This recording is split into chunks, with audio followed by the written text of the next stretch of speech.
This is WCTI News Channel 12 at 6, Getting the Facts Right, with Valentina Wilson, Wes Goforth, and Chief Meteorologist Skip Waters.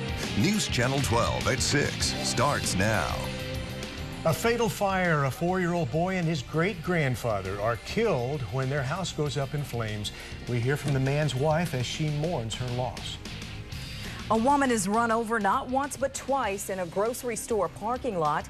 We find out what police say happened and get an update on the woman's condition.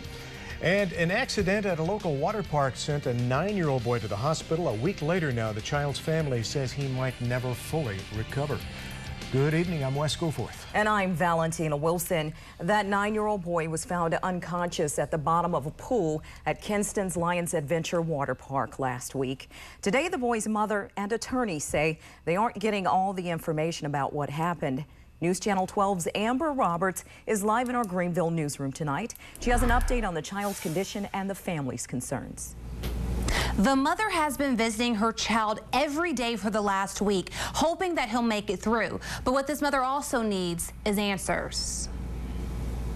When I left him, he was playing and talking. The summer camp the boy came with is connected to the city of Rocky Mount, and city officials say they are working with investigators to get all the information about what happened that day. We're told by the family that the boy could suffer irreparable brain damage and also require care for the rest of his lifetime. The mother has been with her son every day at the hospital, hoping that he will come out of this. Reporting live in the Greenville newsroom, Amber Roberts for News Channel 12. We can see it's obviously tough for Jaquan's mother there, Amber.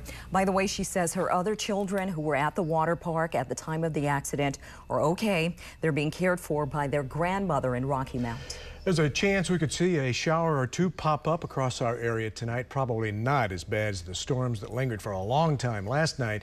Meteorologist Les Still is in the Storm Track 12 Weather Center. Yeah, Wes, by this time last night, we were in the thick of traffic this evening. We'll talk about what the second half of the work week brings coming your way in about 10 minutes. A 4-year-old boy and his great-grandfather died in a house fire in Edgecombe County last night. News Channel 12's Avery Harper went to the scene today and talked to a witness. She has the latest from our Greenville newsroom. It's a tragedy that has shaken so many in this Rocky Mount neighborhood. A fire takes the life of a 63-year-old man and his great-grandson. I talked to a neighbor who tells me what he saw. Fire officials say they responded to a blaze on Spring. Monzel Fasija told me that there was a power outage at their house shortly before the fire, and that her husband was using a generator to restore power. Reporting in the Greenville newsroom, Avery Harper for News Channel 12.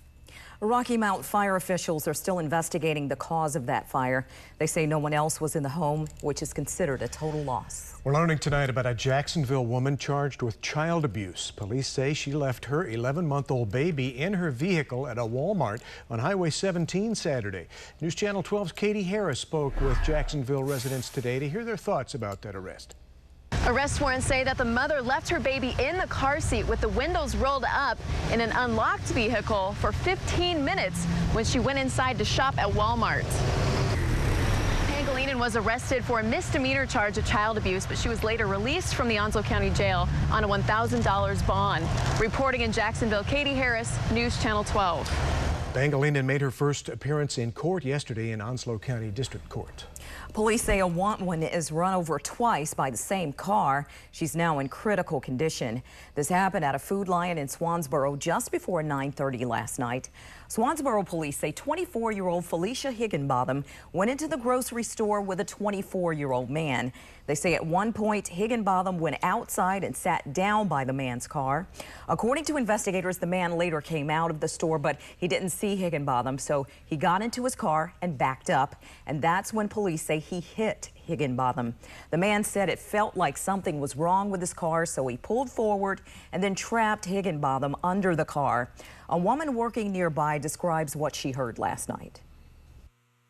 The customers that I had in the parking lot, there was one saying that they heard the lady scream for a paper towel because she was bleeding really bad.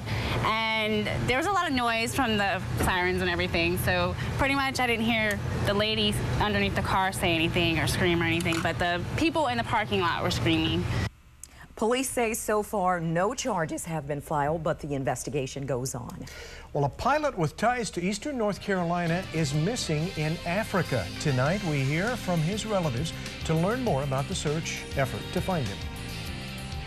And taking a live look along the Crystal Coast, we are tracking some storms that are going to be making their way towards Bogue Inlet Pier along the Crystal Coast here. I'll let you know when they'll be arriving in just 2 minutes here on News Channel 12 at 6.